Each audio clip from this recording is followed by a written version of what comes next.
As he tucked his daughter in, she looked scared and asked him to check the closet. The father smiled and walked over. Afterwards, he pulled the closet door open and his face started red. It was then his blood vessels formed. She was crying, trembling. He completely froze in horror before snapping his head back to the bed. It was empty. He was panicked for a moment, but he shook it off. It must have just been his imagination. He calmed his daughter, tucked her in for real this time, and left the room. The dark room settled for a moment, but then the closet door slowly creaked open. They set up a baby monitor to keep an eye on their daughter, because recently they had noticed open drawers and crooked window blinds, things that made them uneasy. The camera was a way to make sure nothing odd was happening. Hours later, in the middle of the night, the monitor crackled awake, instantly jolting her from sleep. She glanced at the screen and saw her husband standing over the crib, cradling their baby. She felt relieved until she realized her husband was lying right next to her. Panic surged as she grabbed a baseball bat and bolted into the nursery. She turned on the light, and her husband spun around, startled, clutching their baby. If this was her husband, then who was in her bed?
As they pulled up to the haunted lighthouse, his friend told him that anyone who went up never came back down. No bodies, no answers, just gone forever. He warned his friend not to go, but curiosity got the better of him. He told him he would call from the top to prove he was okay. Phone in hand, he stepped through the door and disappeared up the stairs.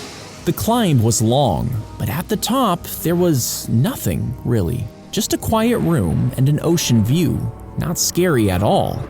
He pulled out his phone, but there was no service. And that's when he noticed it, a small room off to the side. In it was an old rotary phone, still connected. He picked it up and called his friend and let him know he was speaking from an old phone he found in this cool room. The friend froze. There was no phone or room in this lighthouse. He circled the base, looked up, and saw him standing on an old rotting plank, holding his cell phone. A gust of wind came hard off the sea. The call cut out, and only the lighthouse remained. He opened the package and pulled out a sleek-looking headset with no branding, only a QR code. He scanned it, downloaded the game, and hit launch. He hesitated for a moment, but decided to put on the headset. Immediate bright flashes filled his vision, a loud deafening tone, then everything went black. He woke up on his floor, dying of thirst and hopelessly confused. His phone buzzed and he picked it up.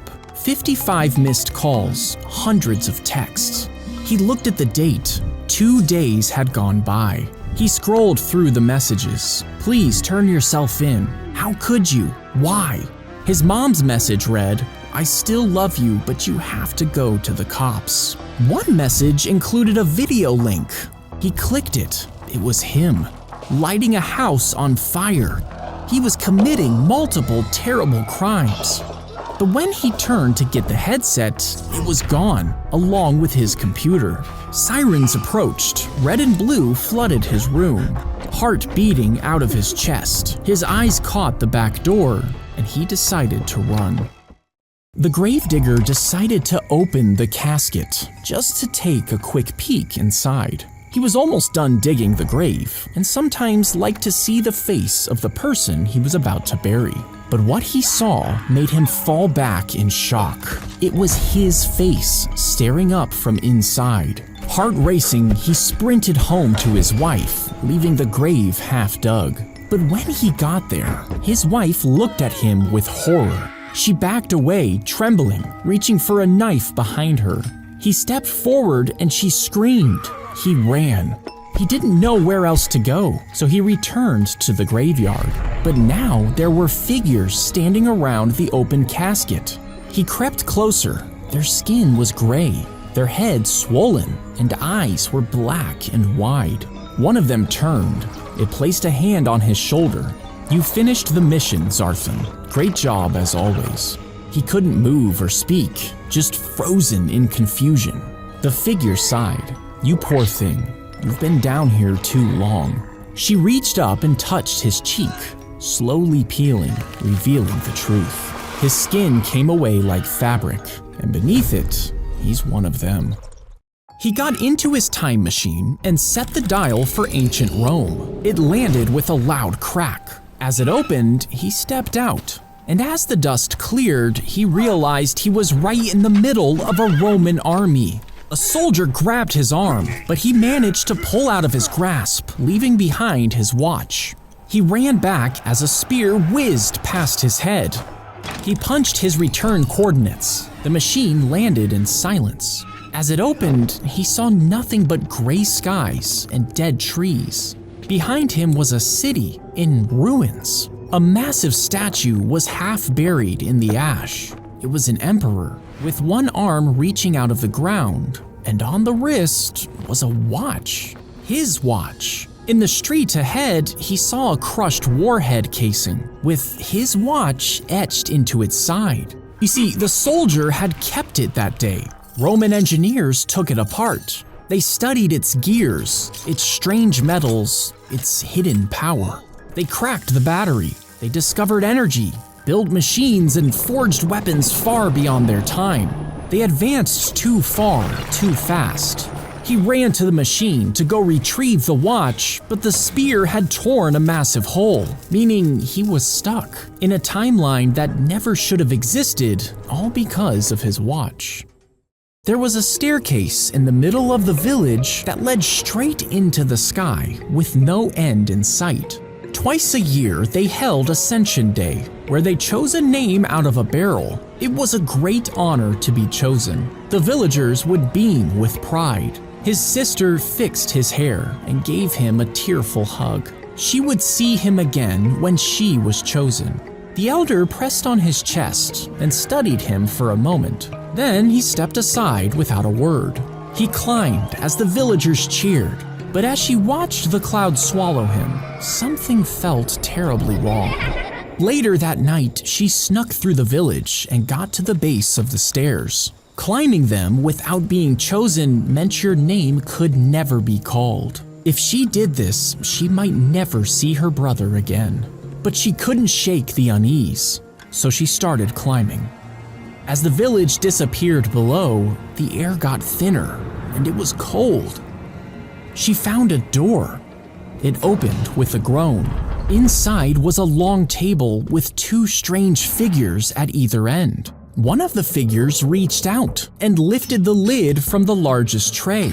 She froze in disbelief. It was her brother, tied like a roast, an apple jammed in his mouth. His eyes were blinking. He was still alive. She turned to go get help, but the wind slammed the door shut.